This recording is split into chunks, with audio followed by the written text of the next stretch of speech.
आज के दिन के लिए कि प्रभु ने आज तक अपने अनुग्रह में लिए चला। पहला थिस्सलुनीय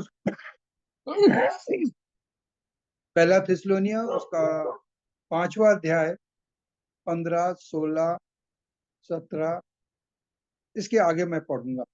जो परमेश्वर ने मुझको दिया और मुझको कहा सावधान रहो कि हमारे जीवन में जो कमी और घटी है उसके लिए मुझको चिताया। सावधान, कोई किसी की बुराई के बदले बुराई ना करे। ये मेरे जीवन में प्रभु ने इस वचन से जब मैं इसको पढ़ा तो मेरे जीवन में काम किया कि किसी के बदले ना उसकी बुराई करनी है, ना बुराई सुननी, किसी की बुराई भी नहीं सुननी है।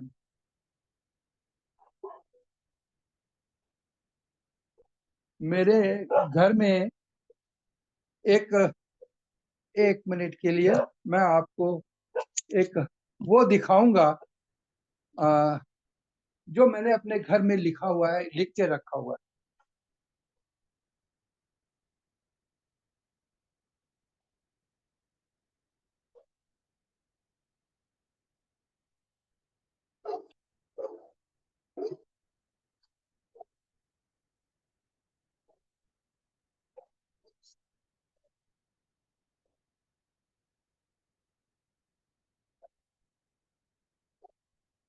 क्या आपको दिख रहा है किसी को? एक मिनट में एक लाइट ऑन ऑन करता हूँ, सॉरी उसके लिए।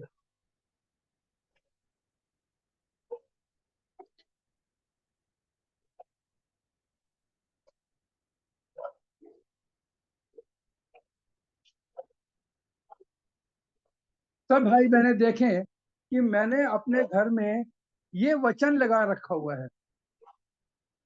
इसको मैं पढ़ के आपको सुनाता हूं ताकि ये भी ऐसा ही आप इसको नोट करें, किसी पेपर पे लिखे। जैसे मैंने तो लिखवाया था, मैंने लिखवा के इसको फ्रेम करवाया था। तो इसको मैं पढ़ के आपको सुनाता हूँ। किसी भी जो हमारे पास है या नहीं है, अनुस्मृति मतलब किसी बाहर वाले की, जन की आलोचना करना ही नहीं बुराई है जिसे परमेश्वर घृणा करता है। ये इसलिए लिख के रखा हुआ ताकि ये वचन मेरी आंखों के सामने बना रहे कि हमें किसी की आलोचना नहीं करनी, किसी की बुराई नहीं करनी, किसी से घृणा नहीं करनी। ये वचन मैंने अपने घर में ताक पर टांगा ताकि कोई भी आए तो इस वचन को पढ़े, ताकि हम इस जो भी पढ़े उससे उनके जीवन में काम हो, किसी की बुराई नहीं। क्योंकि हम जिस जगह रहते हैं वहां केवल यही लोग हैं, तेरी मेरी करने वाले। हम 99%, 99.9% मैं किसी के साथ संबंध नहीं रखता हूँ, केवल मैं उनके साथ संबंध रखता हूँ जो परमेश्वर को प्रेम करते हैं। हाँ, तो यहाँ पर लिखा हुआ है सावधान, कोई किसी की बुराई के बदले बुराई ना करे, पर सदा भलाई करने के लिए तत्पर रहो, आपस में और सबसे भी भलाई ही की चेष्टा करो। सदा आनंदित रहो, निरंतर प्रार्थना में लगे रहो और हर बात में धन्यवाद करो, क्योंकि तुम्हारे लिए मसीह यीशु ने मसीह यीशु में परमेश्वर की यही इच्छा है। आत्मा को ना बुझाओ, भविष्यवाणियों को तुच्छ ना जानो, सब बातों में सब बातों को परखो, जो अच्छी है उसे पकड़े रहो, सब प्रकार की बुराइयों से बचो। सच में ये वचन हमारे और आपके जीवन के लिए बहुत है। बार बार पौलुस अपनी पत्रियों में ये बात को लिखता है, बार बार हमको शिक्षा और चेतावनी देता है कि हमें अब इन वचनों को पढ़ना है, वचनों पर चलना है। किसी भी अनुपत जो हमारे पास नहीं है, जो हमारे यूं कह लें कि जो हमारे घर में उपस्थित नहीं है, हमें उसकी भी बुराई नहीं करनी। ऐसा हमारा परमेश्वर है और हमको ये शिक्षा देता है कि हम इन सारी बातों से में बने रहें। सो मैं प्रभु का धन्यवाद देता हूँ। हमें आत्मा को नहीं बुझाना है। किसी ऐसी अगर हम किसी गलत संगति में रहेंगे तो हम अपनी आत्मा को बुझाएंगे। हम किसी गलत काम में लगे रहेंगे तो हम अपनी आत्मा को बुझाएंगे। अगर हमारे जीवन में छोटी से छोटी भी गलतियां होगी तो भी परमेश्वर छोड़ेगा तो नहीं, परंतु परमेश्वर हम हमारे सम्मुख से दूर होगा कि जब तक हम उसके पास वो वापस नहीं। प्रभु का धन्यवाद देता हूँ इस थिस्सलुनीयों की पत्री के लिए, जो 5वें अध्याय के लिए, जो 15 से लेकर 22 तक पढ़ा। प्रभु का धन्यवाद हो इस वचन के लिए। प्रभु मुझ पर अपनी कृपा बनाए। प्रभु का धन्यवाद देता हूँ आज इस सुंदर वचन की। धन्यवाद भाई, बहुत ही जीवन को चितौनी के लिए प्रभु ने इस वचन को दिया है, जिसमें सबसे पहला जो शब्द है वो कह रहा है सावधान। मतलब हमको अपने जीवन में सावधान होने की जरूरत है। और सावधानी किस लिए है? तो इसलिए कि कोई किसी से बुराई के बदले बुराई ना करे। ये परमेश्वर का वचन है और ये वचन कह रहा है कि हमको बुराई के बदले में बुराई नहीं करना है, परंतु करना क्या है? पर सदा भलाई करने में तत्पर रहो। हमको बुराई को नहीं करना है, परंतु हमको भलाई करने में तत्पर होना है। आपस में और सबसे भी भलाई ही की चेष्टा करो। तो बुराई के अगेंस्ट में हमको भलाई की चेष्टा करना है और भलाई करने के लिए तत्पर रहना। ये दो चीज हमको अपने जीवन में करना है और इसके लिए हमको सावधान रहना है कि हम बुराई के बदले बुराई ना करें। ये बात सचमुच में हमारे जीवन में उतारने के लिए कि ये बहुत, यानी आपस में हम जिस घर के अंदर रहते हैं, हम जिस जगह काम करते हैं, हम जहाँ चार दोस्तों के साथ मिलते हैं, आप कहीं भी जाएंगे तो ये जो शब्द बुराई है ना, ये कहीं ना कहीं से घूम फिर के आ जाती है। लेकिन यदि हम सावधान, इसलिए यहाँ परमेश्वर का वचन सावधान रहने के लिए बोल रहा है। यदि हम सावधान नहीं रहेंगे तो हम इसमें फंस जाएंगे और परमेश्वर हमको इस बात के लिए सावधान कर रहा है। तो बहुत सुंदर बात जो भाई आपने बोली है। एक सेकंड।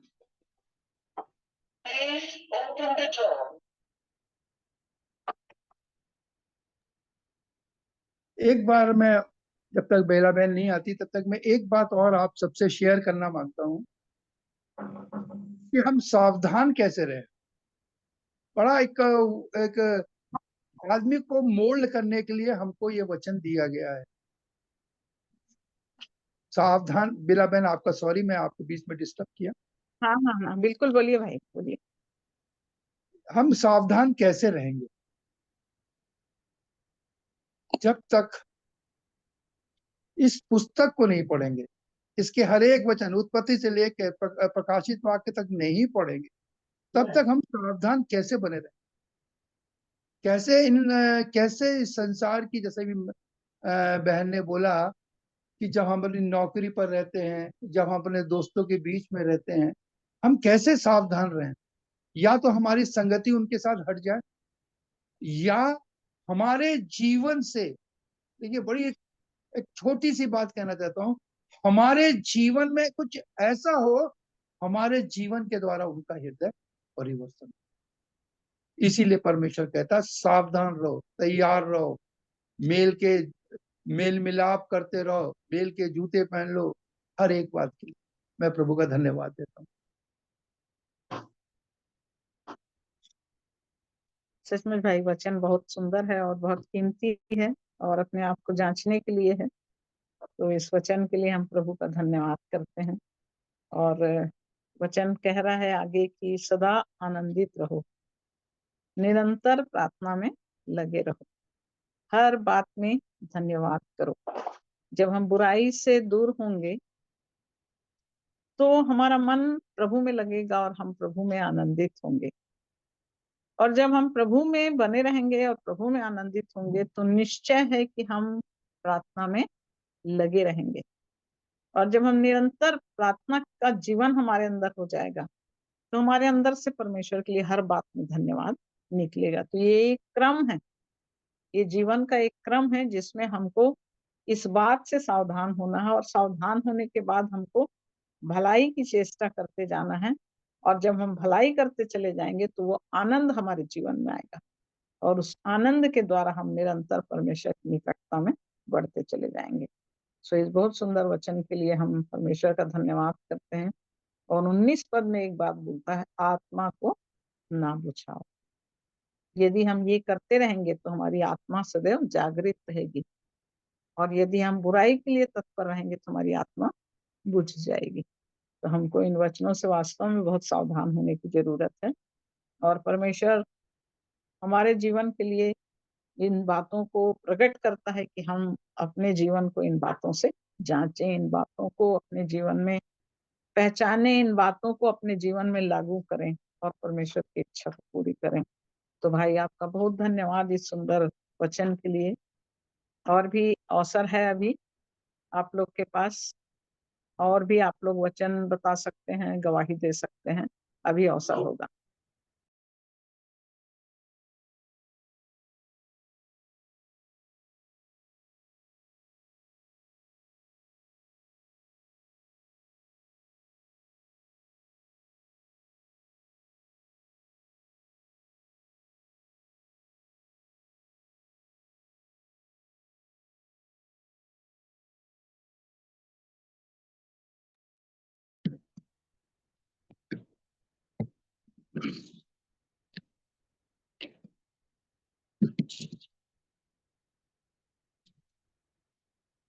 हाँ आंटी, मैं बोल रहा था। जय यीशु।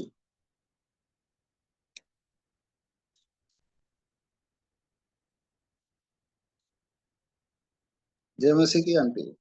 जय मसीह, जय मसीह के भाई, बोलिए। मैं ये गीत गाना चाह रहा था प्रभु का। अभी समय है? जी जी जी, स्तुति कर सकते हैं, करिए ना। धन्यवाद हो पिता परमेश्वर का। ये गीत पाया जाता है, प्रभु ने हमारे लिए सब कुछ किया लेकिन हमने प्रभु के लिए कुछ नहीं किया। इसी के ऊपर यह गीत है। मैं हमेशा इस गीत को हमेशा मनन करता रहता हूँ, गाता रहता हूँ कि सचमुच प्रभु हमारे लिए सब कुछ ही किया लेकिन प्रभु के लिए हमने कुछ नहीं किया।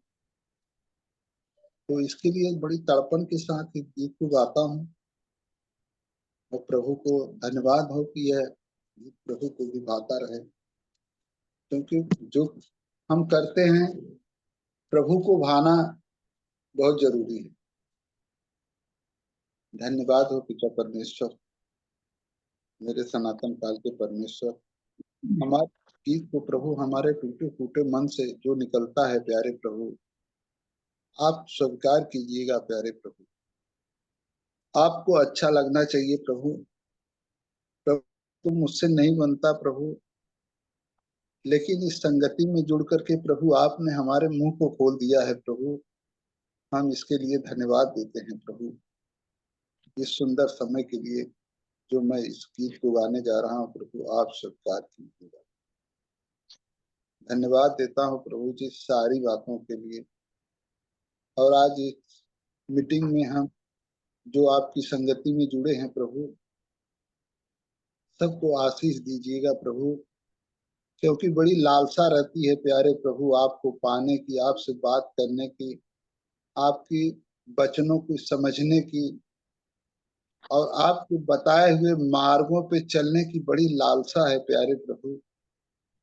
वो लालसा को पूरी कीजिए प्रभु, क्योंकि हम चाहते हुए भी पूरा नहीं कर पाते प्रभु, क्योंकि हम उन बातों से अनभिज्ञ हैं प्रभु, और आप ही हैं उन बातों को हमें अनभिज्ञ से हमें चिताते हैं। हर एक बातों को हमारे मन में, हृदय में पीड़न देते हैं प्यारे प्रभु, तभी हम वह चीज कर पाते हैं प्रभु, नहीं तो हम असमर्थ हैं। हर एक बातों में असमर्थ पाए जाते हैं प्रभु, आपके सामने खड़े लायक नहीं है प्रभु, खड़े होने लायक नहीं है प्रभु, लेकिन आपकी संगति में जुड़ करके प्रभु हम सब एक दूसरे से बात करके प्रभु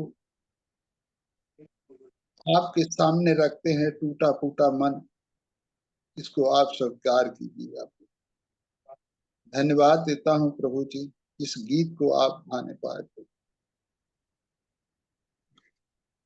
यीशु ने अपना खून बहा के मुझे बचा लिया। यीशु ने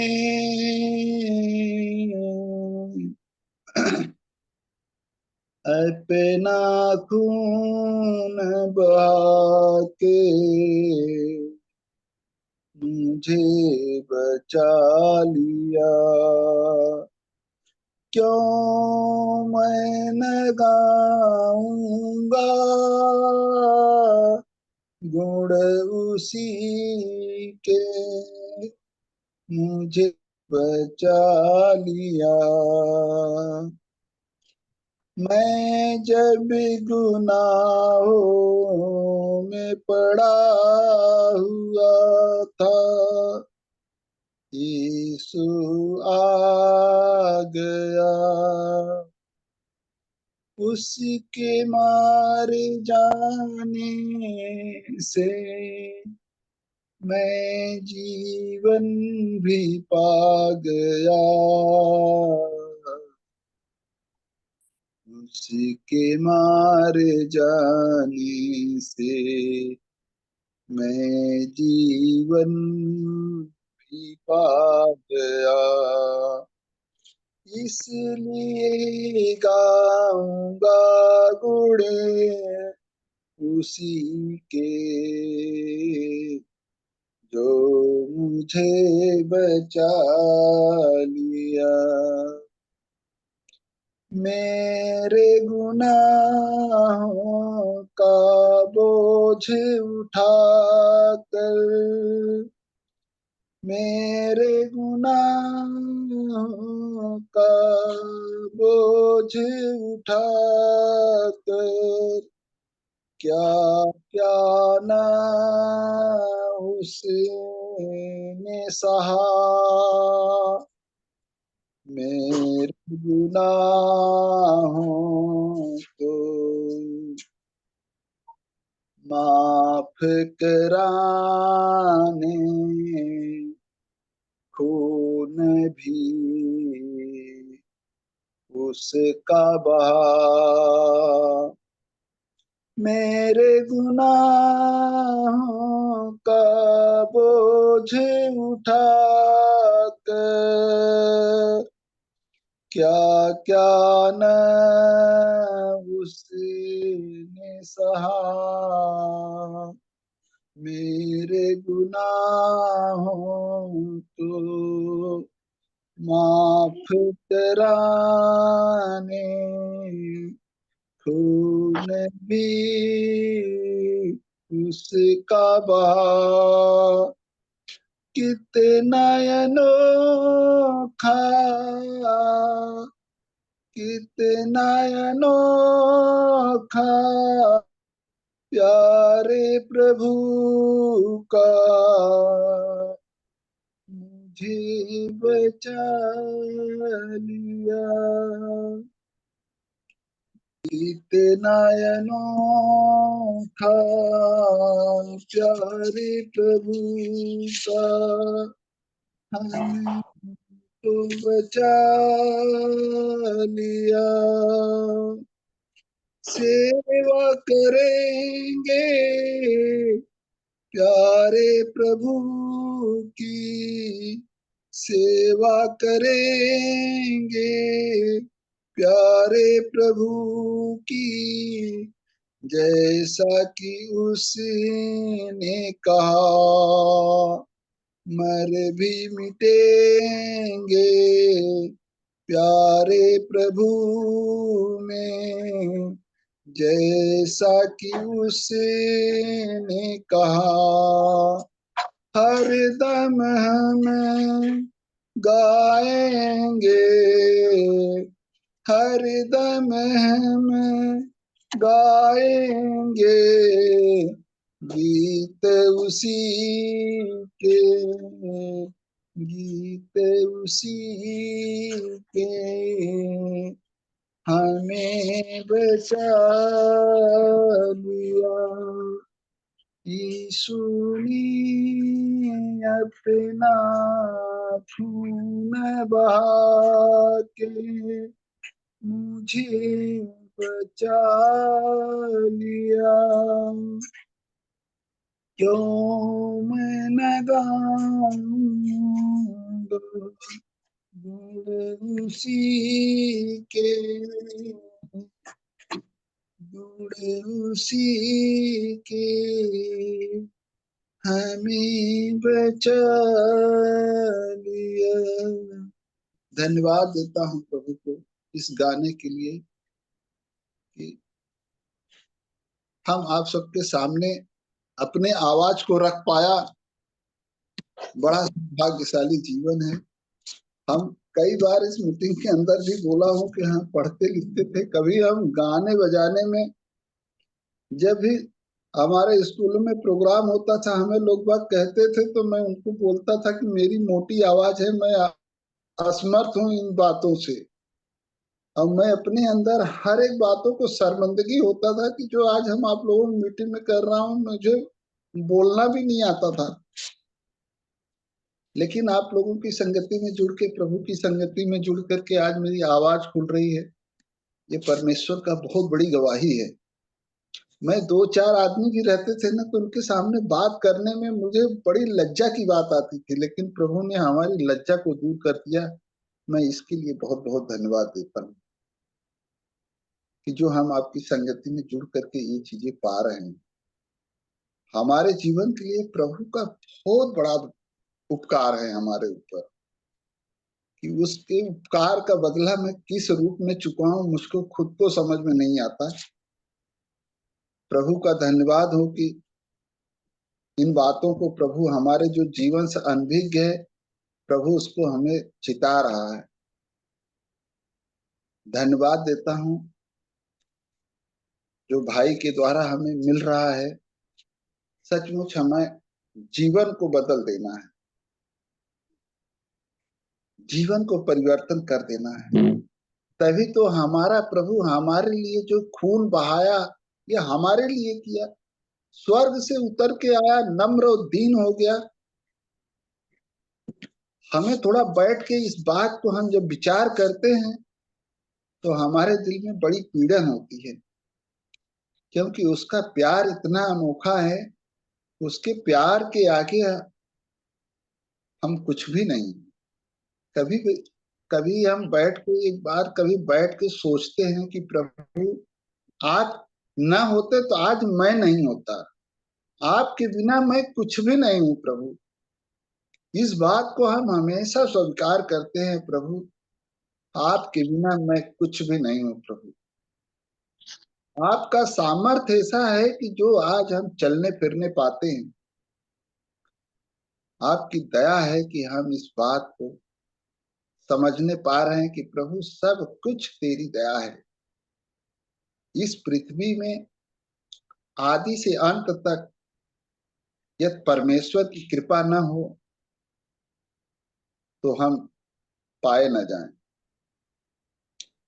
जैसे धन्यवाद कहता हूं, प्रभु का एक वचन मैं चाह रहा था मरियम और मार्था का बारे। लाजर को जो जिलाया प्रभु ने, उसके लिए मुझे एक बात बड़ी गहराई से समझ में आता है कि मार्था ने जो प्रभु से कहा, बड़ी मार्मिक बात बोली है। मेरी आवाज आ रही? जी जी। प्रभु के सामने मार्था ने एक प्रश्न रखा, वो मेरे दिल को बहुत छूता है और मैं उससे बहुत प्रभावित होता हूं। मैं इस वचन को पढ़ना चाहूंगा, यूहन्ना 11:17 से। यीशु पुनरुत्थान और जीवन। वहां पहुंचने पर यीशु को यह मालूम हुआ कि लाजर को कब्र में रखे 4 दिन हो गए। 4 दिन हो चुके हैं। बैतनिय्याह से यरूशलेम के समीप कोई 2 मील की दूरी पर था। बहुत से यहूदी मार्था और मरियम के पास उनके भाई की मृत्यु पर शांति देने के लिए आए थे।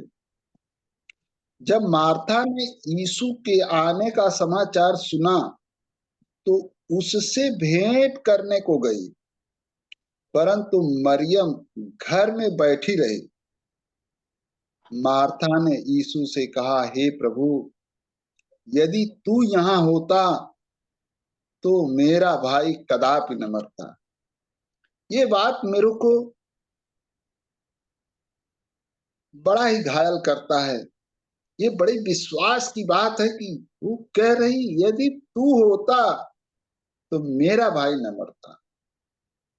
इस बात में कितनी विश्वास पाई जा रही है। क्या हमारा विश्वास इतना बड़ा प्रबल है कि प्रभु के सामने हम बड़ी निष्ठा से कह सकें कि प्रभु, यदि तू होता तो ये मेरा कार्य हो जाता, या मेरा कार्य बिगड़ने नहीं पाता। इसी प्रकार से वह मार्था कहती कि प्रभु, यदि तू होता तो मेरा भाई न मरता। ये बहुत बड़ी विश्वास, चुनौती भरा विश्वास है। इस विश्वास को मैं अपने अंदर संजोता हूं कि सचमुच यदि प्रभु होता तो ये ना होता। उसका विश्वास इतना है। फिर प्रभु कहता है, और अब भी मैं जानती हूं कि जो कुछ तू परमेश्वर मांगेगा परमेश्वर तुझे देगा। यीशु ने उससे कहा, तेरा भाई फिर जी उठेगा। ये है विश्वास का परिणाम। उसने कहा कि यदि तू होता प्रभु तो मेरा भाई न मरता। उस विश्वास का परिणाम है कि प्रभु कहता है,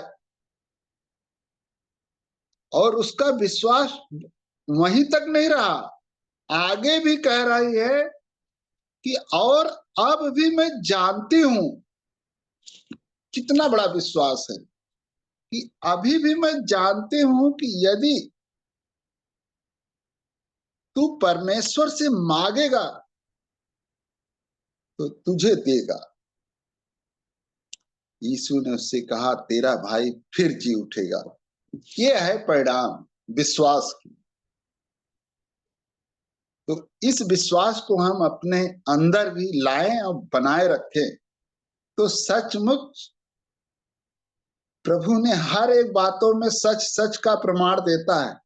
मतलब हमारा परमेश्वर सच बोलता है, झूठा नहीं है। हमारा परमेश्वर जीवित है, यीशु जीवित है।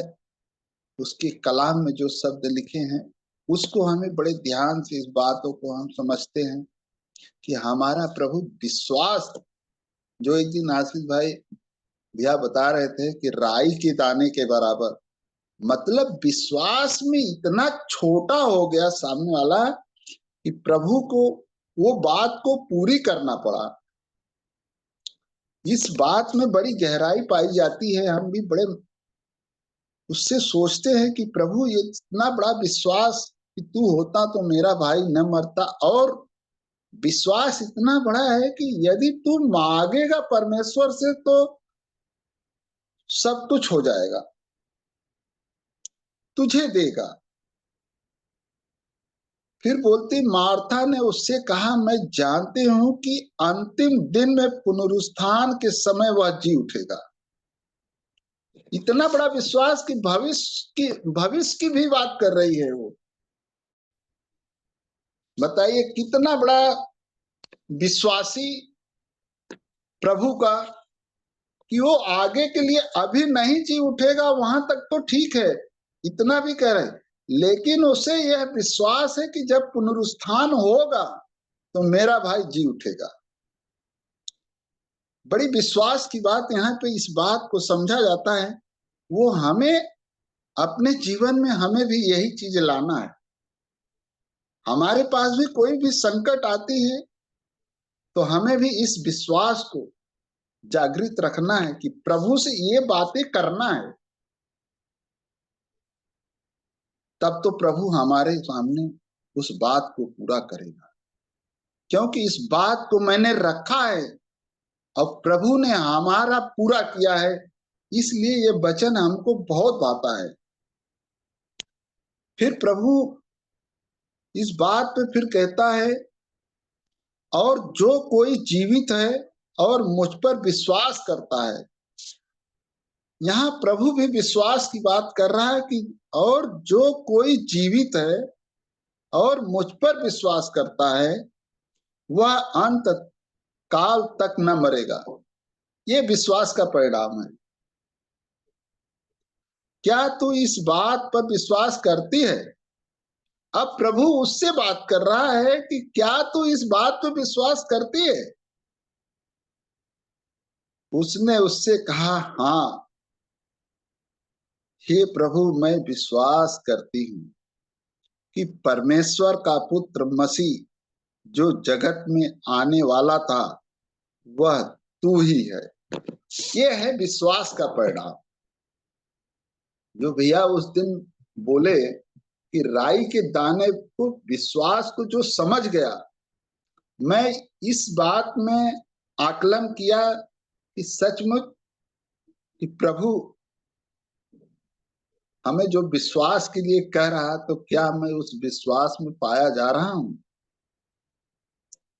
इसके लिए, इस वचन के लिए प्रभु को मैं धन्यवाद देता हूं कि हमारे मन में इस बात को रखा, और मैं इस बातों से बड़ा अपने अंदर बड़ा दुखित पाया जाता हूं कि प्रभु मैं इस विश्वास में खरा क्यों नहीं उतरता हूं।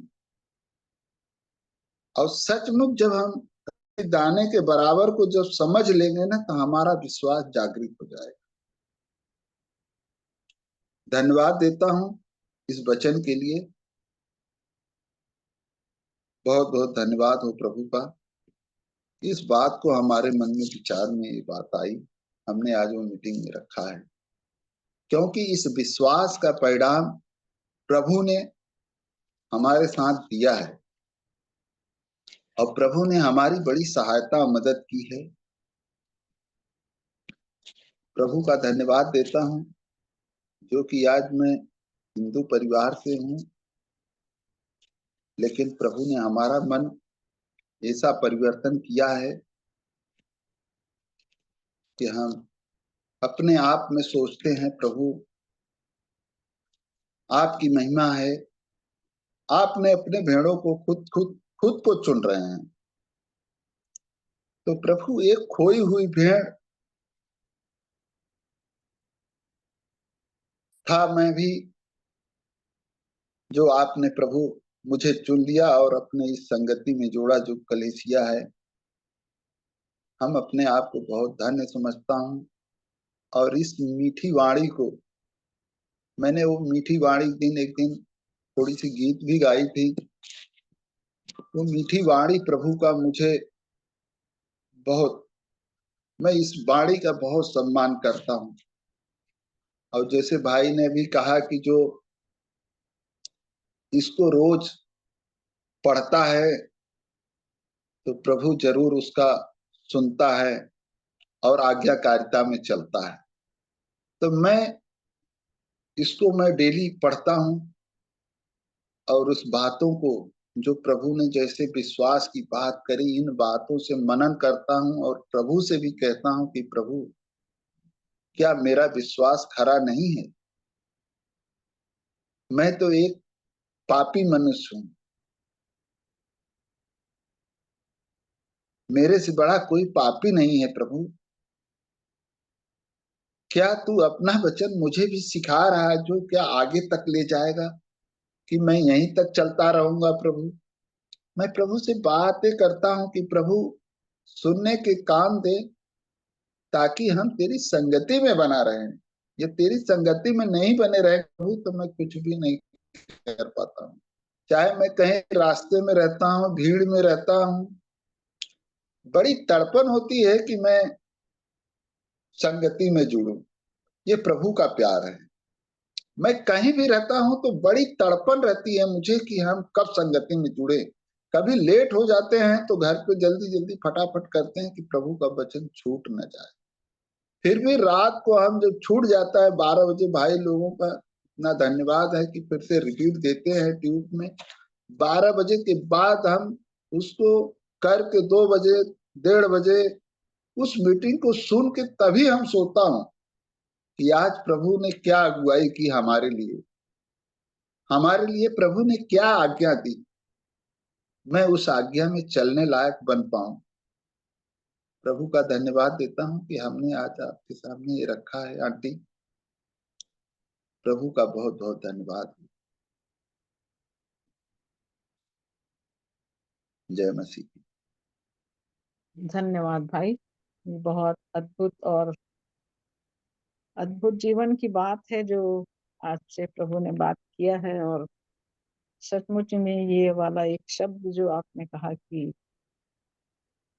जब मार्था उससे कह रही है, तो यीशु मसीह यहाँ कह रहा है तेरा भाई कदापि नहीं मरता यदि तू यहाँ होता, पर अब भी मैं जानती हूँ कि जो कुछ तू परमेश्वर से मांगेगा परमेश्वर तुझे देगा। ये है विश्वास, कि इस बात का विश्वास था कि परमेश्वर से मांगेगा तो यीशु मसीह को जो मांगेगा वो पिता देगा। और इस बात को यीशु मसीह कह रहा है कि तेरा भाई फिर से जी उठेगा। यहाँ यीशु मसीह इस बात की निश्चयता दे रहा है कि तेरा भाई जी उठेगा।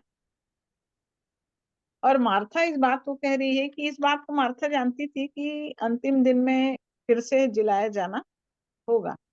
तो यहाँ मार्था उस अंतिम समय की बात कर रही कि वो पुनरुत्थान का समय जब आएगा तो प्रभु उस अंतिम दिन में तो मेरा भाई जी उठेगा।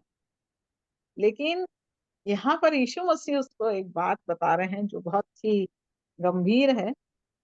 वहां यीशु मसीह कह रहे हैं पुनरुत्थान और जीवन मैं ही हूँ। और यीशु मसीह ने मार्था को ये बात को बताया कि पुनरुत्थान और जीवन मैं ही हूँ। मार्था तो उस पुनरुत्थान की बात कर रही है, वो तो बहुत दूर की बात। दूर की बात। हाँ, मैं तुझको ये बता दूं कि तेरे सामने जो खड़ा है वही पुनरुत्थान और वही जीवन है। और यहाँ लिखा है कि जो कोई मुझ पर विश्वास करता है वह यदि मर भी जाए तो भी जिएगा।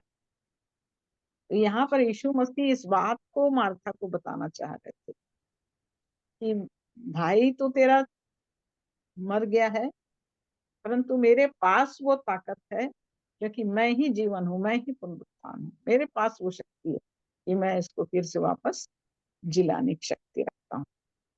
और तब यहाँ पर यीशु मसीह कह रहा है कि जो कोई मुझ पर विश्वास रखता है वो यदि मर भी जाए तो भी जिएगा। तो विश्वास किसके ऊपर? हमारा विश्वास किसके ऊपर है? क्या हमारा विश्वास उस पुनरुत्थान और जीवन देने वाले प्रभु यीशु मसीह पर है? ये बात मार्था जानती थी कि तू पिता से मांगेगा और पिता तेरे को देगा। ये विश्वास था मार्था के अंदर। लेकिन मार्था के अंदर ये विश्वास होना चाहिए था कि प्रभु पुनरुत्थान जीवन तो आप ही मेरे सामने खड़े हो। हाँ, सच। ये बात उनको मालूम होना चाहिए, क्योंकि इसके पहले भी प्रभु ने उनके सामने इन बातों को रखा था। और इसलिए यहाँ पर प्रभु यीशु मसीह फिर से कह रहा है कि पुनरुत्थान और जीवन मैं ही हूँ। जो कोई मुझ पर विश्वास करता है वह यदि मर भी जाए तो भी जिएगा। कोई बात नहीं, वो चला भी जाएगा मिट्टी में तो भी वो मैं पुनरुत्थान हूँ, मेरे लिए वो जिएगा। और जो कोई जीवित है और मुझ पर विश्वास करता है वह अनंत काल तक ना मरेगा। ये दोनों चीजें बता रहा है प्रभु। यानी प्रभु के आगमन के समय में क्या होगा? जो सोए हुए हैं वो पहले जी उठेंगे और जो जीवित है वो बादलों पर उठा लिए जाएंगे। ये दोनों बात को प्रभु वहां पर मार्था के सामने बता रहे हैं। और ऐसा करके उस समय उस घड़ी फिर से लाजर को, क्योंकि मार्था के अंदर विश्वास था कि तू मांगेगा ना तो पिता तेरे को दे देगा। तो मार्था के उस विश्वास को प्रूव कर दिया। ठीक है, यदि तू बोल रही है तो मार्था मैं तेरे भाई को इसी समय जीवित। और वहां परमेश्वर अपने महिमा को प्रकट करते हैं। तो सचमुच में हमारे जीवन में भी ये विश्वास, कभी कभी हम परिस्थितियां जब आती हैं तो हमारा विश्वास जो है वो डगमगा जाता है। तुम्हारे अंदर का विश्वास कैसा है? जब नाव चल रही थी और चेले उस नाव में थे, और जब आंधी और तूफान आया और नाव डगमगाने लगी तो क्या हो गया? वो घबरा गए, घबरा। जबकि यीशु मसीह उसी नाव में थे। यीशु मसीह उस नाव में थे, सोए हुए थे, लेकिन क्या वो विश्वास डगमगा गया? वो विश्वास, जबकि वो चेले पूरे समय यीशु मसीह के साथ रहे। अच्छा, अच्छा। तो परिस्थितियां जब आती हैं हमारे जीवन में, तो हम कितने ही प्रभु प्रभु प्रभु करके बोल रहे हैं, लेकिन परिस्थिति में क्या हमारा विश्वास स्थिर है? यदि हम परिस्थिति में विश्वास में स्थिर नहीं है तो ऐसे ही हम भी डगमगाने वाले। प्रभु तो हमको संभाल लेगा। प्रभु ने मार्था को संभाल लिया, उसने बता दिया, उसके भाई को वापस जिला दिया। चेलों को बोला, क्या तुम्हारा विश्वास कहाँ था? हे अल्पविश्वासियों, तुम्हारा विश्वास कहाँ था? यीशु मसीह उस नाव में है, यदि वो कहते आंधी तूफान थम जा, जगत का कर्ता हमारे साथ में है, तो उन लोग देखते उस विश्वास के द्वारा वो कैसे थम जाता। लेकिन वो यीशु मसीह को जगा रहे थे कि प्रभु तू करेगा, तू करेगा। तो हम लोग भी ऐसे ही हैं, जानते हैं, पहचानते हैं, विश्वास भी है, लेकिन समय परिस्थिति आती तो हम अपने विश्वास में डगमगा जाते। प्रभु यदि तू यहाँ होता तो मेरा भाई नहीं मर, तू होता तो नहीं मर, हाँ, है ना? प्रभु बोला, मैं तो पुनरुत्थान और जीवन हूँ, मैं तो जब आ जाऊंगा तब तेरा भाई को जिला दूंगा। ठीक है। ये विश्वास की परख, हमारे अंदर ऐसा विश्वास है क्या? तुम्हारे विश्वास को हमको जांचना है, और इतना हमारे विश्वास को अडिग बना लेना है कि मेरा प्रभु है यहाँ पर और वो मेरे लिए सब कुछ कर सकता है ना? ये लिखा है इब्राहिम के लिए कि वो विश्वास में निर्बल नहीं हुआ, विश्वास में निर्बल नहीं हुआ, परंतु जो प्रतिज्ञा प्रभु ने किया था उसको सच्चा माना उसने, और यही उसके लिए धार्मिकता गिना गया। तो जब विश्वास की परख के समय यदि हम विश्वास में निर्बल नहीं हो और स्थिर हो जाएं, तो वही हमारे लिए धार्मिकता बन जाएगा, वही हमारे लिए धर्म गिना जाएगा, जैसे इब्राहिम के लिए गिना गया। तो हमको उसी विश्वास में अपने आप को प्रतिदिन दृढ़ करते चले जाना है। तो बहुत सुंदर बात आज के दिन में प्रभु ने आपके मन में डाला है, और इस विश्वास को परखते चले जाइए और अपने जीवन में प्रभु के उस प्रेम को उस विश्वास के द्वारा पूरा करते चले जाइए।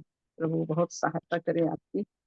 और वीर विजय भाई ने भी जो वचन बताया, मैं उसको पहले पत्रस से बताना चाहूंगी, पहला पत्रस और उसके 3 अध्याय और उसके 9 पद से। वहां पर बहुत सुंदर बात लिखी हुई है। पहला पत्रस 3 अध्याय और उसके 9 पद से मैं पढ़ रही हूँ। बुराई के बदले बुराई मत करो, और न गाली के बदले गाली दो, पर इसके विपरीत आशीष दो, क्योंकि तुम आशीष के वारिस होने के लिए बुलाए गए। भाई ये कह रहे थे ना, बुराई के बदले हमको बुराई नहीं करना। यहाँ पत्रस भी अपनी पत्री में इस बात को कह रहा है कि बुराई के बदले बुराई मत करो, गाली के बदले गाली मत दो। क्यों? क्योंकि तुम आशीष के वारिस होने के लिए बुलाए गए। यदि हम इस बात को अपने जीवन में ले लें कि बुराई के बदले बुराई नहीं करना है, गाली के बदले गाली नहीं देना है, क्योंकि मेरा जीवन जो है वो आशीष के वारिस होने के लिए बुलाया गया। और ये आशीष का वारिस यदि मुझको बनना है तो मुझको अपने जीवन से इन कामों को अलग करना है ना? और उसके 10 पद में कहता है, क्योंकि जो कोई जीवन की इच्छा रखता है और अच्छे दिन देखना चाहता है, परमेश्वर का वचन कह रहा है कि यदि मैं जीवन की इच्छा रखती हूँ, यदि आप जीवन की इच्छा रखते हैं और अच्छा दिन यानी प्रभु के दिन को हम यदि देखना चाहते हैं, अच्छा दिन मतलब प्रभु का दिन, यदि हम उस दिन को देखना चाहते हैं तो लिख रहा है परमेश्वर का वचन कि वह अपनी जीभ को बुराई से, जीभ को काहे से, बुराई से, और अपने होठों को छल की बातें करने से रोके रहे। ये जीभ फिसलने वाली जीभ है मेरे प्रियो। जहां दो लोग मिलते हैं वहां पर क्या है, बुराई की बातें, बहुत जल्दी बुराई निकल जाती है। घर के दो लोग मिलेंगे तो हमारे मुख से बुराई निकलती है। तो यहाँ पर कह रहा है यदि जीवन की इच्छा रखते हैं और अच्छा दिन देखना चाहते हैं तो जीभ को बुराई से और होंठ को छल की बात कहने से रोक रहे। वह बुराई का साथ छोड़े और भलाई ही करे, वह मेल मिलाप को ढूंढे और उसके यत्न में रहे, क्योंकि प्रभु की आंखें धर्मियों पर लगी रहती है। अब इससे बुराई से दूर रहने वाला और मेल मिलाप को ढूंढने वाला जो व्यक्ति है, ये परमेश्वर की दृष्टि में धर्मी है। और प्रभु की आंख लगी रहती, लिख रहा है, धर्मियों पर लगी रहती, उसके कान उनकी विनती की ओर लगे रहते हैं। जब हमारा मुख बुराई से फिर जाए, जब हमारे होंठ छल की बात कहने से रुक जाए और परमेश्वर की दृष्टि में हम बुराई का साथ छोड़ के भलाई करने लग जाएं, मेल मिलाप को ढूंढने लग जाएं, तो परमेश्वर का वचन कह रहा है कि प्रभु की आंखें धर्मियों पर लगी रहती हैं, उसके कान उनकी विनती की ओर लगे रहते हैं, परंतु प्रभु बुराई करने वालों के विमुख रहता है। और तब 13 पद कहता है यदि तुम भलाई करने के लिए उत्तेजित रहो तो तुम्हारी बुराई करने वाला फिर कौन, फिर कौन। प्रभु यीशु मसीह केवल क्या करते थे, भलाई करते थे। वो सिर्फ भलाई करते चले जाते थे, वो किसी की बुराई के बदले बुराई का उत्तर बुराई से नहीं देते, परंतु वो सिर्फ भलाई करते। और इसलिए यहाँ कह रहा है 17 पद में देखिए, क्योंकि यदि परमेश्वर की यही इच्छा हो कि तुम भलाई करने के कारण दुख उठाओ, भलाई करने के कारण दुख उठाओ, तो यह बुराई करने के कारण दुख उठाने से उत्तम है। ये परमेश्वर की इच्छा है कि तुम भलाई करने के कारण दुख उठाओ। बुराई जो कर रहा है उसके बदले में यदि हम भलाई कर रहे हैं तो ये क्या है, दुख उठाना है। ये परमेश्वर का जीवन है। और जब हम इस बात के लिए दुख उठा रहे हैं तो परमेश्वर का वचन कह रहा है बुराई करने के कारण दुख उठाने से उत्तम है। हमको बुराई के साथ बुराई में नहीं होना है, परंतु भलाई करके उस बुराई को हमको ढांपना है। और ये दुख होगा, ये तकलीफ होगी कि सामने वाला यदि आपकी बुराई कर रहा है तो आप उसके साथ भलाई करने में ये बहुत कठिन काम। लेकिन यदि हम करते हैं तो ये परमेश्वर की दृष्टि में हमारे लिए भली बात हो जाती है। इसलिए कि मसीह ने भी अर्थात अधर्मियों के लिए धर्मी ने पापों के कारण एक बार दुख उठाया ताकि हमें परमेश्वर के पास पहुंचाए। इसका कारण है कि अधर्मियों के लिए वो धर्मी जो प्रभु यीशु मसीह है, हम जैसे अधर्मियों के लिए क्या किया, पापों के कारण उसने एक बार दुख उठाया ताकि हमें परमेश्वर के पास पहुंचाए।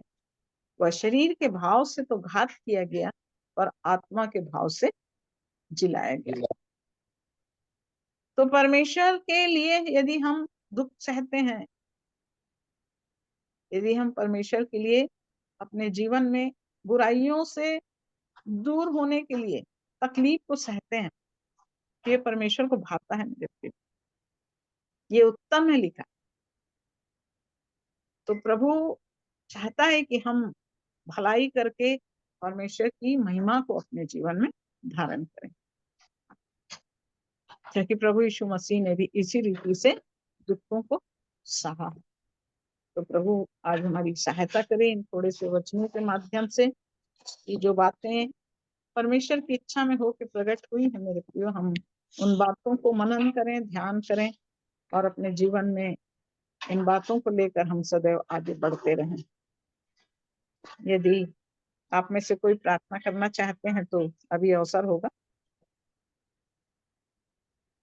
कोई भी जिसको प्रभु की मनसा में ऐसा लगता है कि आज मुझे प्रार्थना करना चाहिए, तो अभी अवसर है आप लोग।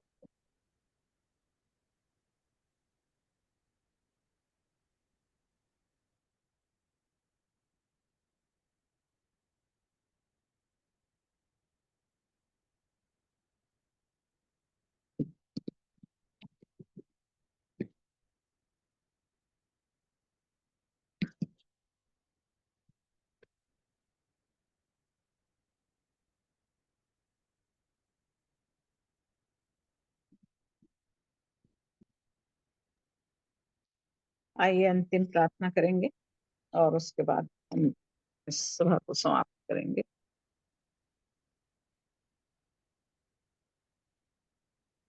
धन्यवाद धन्यवाद धन्यवाद। पवित्र पवित्र पवित्र, सर्वशक्तिमान, अगम्य ज्योति में निवास करने वाले, तेजोमय सिंहासन पर विराजमान रहने वाले अद्वैत अधिपति, अविनाशी परमेश्वर, आपकी महिमा में जीवित और सर्वदा ऊंचे पर उठाए हुए नाम के नीचे आपकी बड़ाई, प्रशंसा और जय जयकार करते हुए, हे पवित्र पिता, हे सत्य पिता, हे धार्मिक पिता, आपके चरणों के पास आते हैं। आपके अगम्य प्रेम के लिए हम आपका हृदय से धन्यवाद धन्यवाद धन्यवाद करते हैं कि पिता, आपने मनुष्य जाति के लिए अपनी बड़ी करुणा के अनुसार उस प्रेम को प्रकट करने के लिए आपने अपने पुत्र को इस जगत में भेज दिया। हम अपने एकमात्र उद्धारकर्ता प्रभु यीशु मसीह के द्वारा आपके बड़े नाम की प्रशंसा करते हुए आपके चरणों के पास इस रात्रि के समय आते हैं। प्रभु, अपने हृदय को खोलते हैं, अपने सरों को झुकाते हैं और अपने कंठ से आपके नाम को पुकारते हुए आपका जय जयकार जय जयकार जय जयकार करते हैं। प्यारे पिता, आप हमारे एकमात्र उद्धार की चट्टान है प्रभु यीशु मसीह। हमारे दुखों को, हमारे पापों को, हमारे सब अवगुणों को आपने अपने ऊपर उठा लिया है प्यारे प्रभु, और उसे लेकर आपने क्रूस की यज्ञ वेदी पर अपने आप का बलिदान चढ़ा दिया है, ताकि हम जैसे मूर्ख, तुच्छ, नगण्य मनुष्य जो घास और फूल के समान मुरझा जाने वाले जीवन है प्यारे प्रभु जी, इस मुरझाने वाले जीवन पर आपने अपनी दया को उंडेल दिया। हाँ प्रभु, हम धन्यवाद करते हैं क्योंकि आपका वचन कहता है कि आपके लहू बहाने से हमारा उद्धार हुआ है प्यारे प्रभु। इसलिए उस उद्धार के कार्य को जो आपने अपने वचन के द्वारा जल के स्नान से हमारे जीवन में आरंभ किया है प्यारे प्रभु, आपके वचन की सहायता के लिए हम आपका धन्यवाद करते हैं, जो पवित्र आत्मा के द्वारा आप प्रतिदिन प्रतिदिन इस झुंड में होकर अपने वचन को प्रकट करते हैं। प्यारे प्रभु जी, हमारे कानों को खोलना प्यारे पिता, कि हम आपके वचन की गहराई को अपने जीवन में पहचान कर अपने आप को प्रभु आपकी इच्छा में चलने के लिए जांचें, परखें, इस वचन रूपी आईने में अपनी दशा को देख सकें और प्रभु इस वचन के आईने में हम अपने जीवन को प्रभु हर बुराई को अपने अंदर से निकाल कर प्रभु अपने जीवन में आपकी भलाई को ढूंढते चले जाएं। आपकी भलाई को अपने जीवन में पूरा करने के लिए प्रभु हम अपनी जीव को बुराई से और अपने होठ को छल की बातें कहने से रोक रखें प्यारे प्रभु जी। हाँ प्रभु, क्योंकि आपका वचन हमें सावधान रहने के लिए कहता है, हमें बुराई के लिए हाँ प्रभु सावधान होना है प्यारे प्रभु जी, और हमें भलाई के लिए उत्तेजित होते जाना है प्रभु। उसके लिए हम आपका धन्यवाद करते हैं। इन जीवित वचनों की सहायता से प्रभु हमें चिताने के लिए हम आपका धन्यवाद करते हैं प्यारे पिता। धन्यवाद देते हैं प्यारे प्रभु जी, जैसे प्रभु मार्था ने अपने जीवन में प्रभु इस बात को प्रभु यीशु मसीह से वो कह रही है कि यदि तू यहाँ होता तो मेरा भाई कदापि नहीं मरता। हाँ प्रभु जी, आपने उससे कहा कि तेरा भाई फिर से जी उठेगा। प्रभु, मार्था कह रही थी कि हाँ वो अंत के समय में फिर से जीवित होएगा, परंतु आपने उसके सामने इस बात को प्रकट कर दिया कि मार्था, पुनरुत्थान और जीवन मैं ही हूँ। सचमुच प्यारे प्रभु यीशु मसीह, वो पुनरुत्थान, वो जीवन आप है प्यारे प्रभु। आप हमारे भीतर आना चाहते हैं, आप हमारे अंदर बसना चाहते हैं, आप हम में जीना चाहते हैं प्यारे प्रभु। वो जीवन आप हमारे अंदर देखना चाहते हैं। इसलिए प्यारे प्रभु यीशु मसीह, हम आपसे विनती और निवेदन और यही प्रार्थना करते हैं कि प्रभु हमारे अंतर मन में ऐसा बस जाइए प्यारे प्रभु कि हम हर पल हर क्षण अपने जीवन में आपकी महिमा को निहारते हुए इस जीवन का अंत करने वाले हो जाएं, ताकि हम उस अनंत काल के लिए प्रभु, जो कभी समाप्त नहीं होने वाला जीवन है, जो आप देना चाहते हैं प्यारे पिता, हम उस जीवन की बातों को अपने अंदर पूरा करते चले जाएं। आपके गहरे प्रेम के लिए हम आपका धन्यवाद करते हैं। यद्यपि हम इस झुंड में आज बहुत थोड़े से लोग थे प्रभु जी, परंतु आपके वचन की प्रतिज्ञा है प्रभु कि जहां 2 या 3 मेरे नाम से इकट्ठे होंगे, मैं उनके बीच उपस्थित होऊंगा। प्रभु ये साक्षी है प्रभु, ये प्रमाण है प्यारे पिता कि प्रभु हमारे छोटे से झुंड में आप उपस्थित होते हैं और आप अपने वचन के माध्यम से आप हमसे बोलते और बातचीत करते हैं प्यारे प्रभु जी। हम धन्यवाद करते हैं प्यारे पिता, क्योंकि आपका वचन सचमुच जीवित, प्रबल, हर एक दुधारी तलवार से अधिक चोखा है प्रभु, जो हमारे गांठ गांठ को, हमारे गुदे गुदे को छेदता है प्रभु, जो हमारे मन की भावनाओं और विचारों को जांचता है। इसलिए हम आपका धन्यवाद करते हैं, क्योंकि ये वचन हमारे पांव के लिए दीपक और मार्ग के लिए उजियाला है। आपने इस वचन को हमें दिया है प्यारे प्रभु। आज इस रात्रि के समय आपके वचन के खुलने से जो प्रकाश हुआ है प्रभु, हमारे जीवनों के अंदर का हर अंधकार आपके उस प्रकाश से दूर हो जाए और हम आपके इन वचनों को मनन करते हुए अपने जीवन में बिठा सकें प्रभु। उस पवित्र विश्वास को प्रभु, हम अपने जीवन में, जो थोड़ा सा विश्वास है प्रभु, जो राई के दाने के बराबर है प्रभु, हमारे अंदर वो जीवित हो जाए प्यारे पिता, ताकि हम मसीह की महिमा को निहारते और बढ़ते हुए इस जीवन को प्रभु आपके लिए प्रभु प्रतिदिन प्रतिदिन घटाते और खाली करते हुए और आपकी महिमा को अपने जीवन में बढ़ाते चले जाएं। इस सुंदर समय के लिए हम आपका धन्यवाद करते हैं, आपकी उपस्थिति के लिए धन्यवाद करते हैं, आपकी संगति के लिए धन्यवाद करते हैं प्यारे पिता। हमारे सबके इंटरनेट सिस्टम को आपने प्रभु ऐसा रखा प्रभु कि हम सब एक दूसरे से मिल सके, बात कर सके प्यारे पिता, उसके लिए हम आपका शुक्रगुजारी करते हैं। इस रात्रि के समय को हम आपके चरणों में सौंपते हैं। जितने प्रिय जुड़ सके, नहीं जुड़ सके, हर एक को प्रभु आप आज के दिन का उत्तम भाग पहुंचा देना प्यारे पिता। तो जहां भी है, जिस किसी परिस्थिति में है प्रभु, आपके प्रेम में बने रहें, आपकी दया में बने रहें। हमारे बड़े भाइयों के लिए भी हम धन्यवाद करते हैं प्यारे पिता। वो जहां भी व्यस्त है प्यारे प्रभु, आपके वचन की सेवा में जुटे हुए हैं प्रभु, उन्हें और भी गहराइयों में और प्रभु आपके वचन की सेवकाई में और प्रभु विभिन्न विभिन्न स्थानों में जहां भी आप ले जाते हैं प्रभु, उनके जीवन के द्वारा आपका नाम महिमा पाए। उनके जीवन के द्वारा बहुत सी आत्माएं आप खत्ते में बटोरी जाए प्रभु, ऐसी दया और सहायता चाहते हैं। हर बात के लिए हम आपका धन्यवाद करते हुए जीवन, समय, सारी बातों को आपके चरणों में रखते हैं। आत्मा, प्राण, देह आपके चरणों में समर्पित करते हुए सारा जलाल, सारा आदर, सारी महिमा केवल आपको देते हुए इस विनती को अपने उद्धार करता प्रभु यीशु मसीह के धन्य, पवित्र और मीठे नाम से मांग लेते हैं। दया से सुनकर कबूल कीजिए पिताजी। आमीन, आमीन। आमीन आमीन। आमीन, आमीन। सबको जय मसीह की। जय जय मसीह मसीह। की। जय मसीह। प्रभु अमन का भाई धन्यवाद। सालों अमन भाई नहीं आए अभी। जय माता की आंटी, जय माता की सभी को। आज मैं जय लेट मसीह। जुड़ी थी तो आई थी। आ, अमन भाई को बोलिएगा कि वो शेखर नंद जी ने अक्टूबर में कहा था कि वो क्लासेस, वो इस बाइबल स्टडी देने के लिए, एक उन्होंने वो भी डाली थी, मैसेज भी डाला था। जरा सा पता कर ले कब देंगे कब नहीं देंगे। अच्छा, तो अमन भाई आप सुन रहे हैं बात?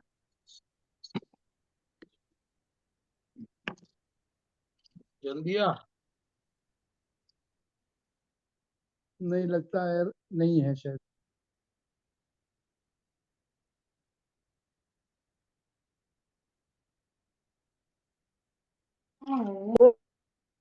तो हम मीटिंग यहाँ पर समाप्त करेंगे। आप लोग सब लीव में जाके आप लोग मीटिंग को एंड कर दीजिए ना, लीव में जाके आप लोग मीटिंग को एंड कर लीजिए जो। तो सबको गुड नाइट। जी, जय मसीह की आंटी, गुड नाइट। जय मसीह की गुड नाइट।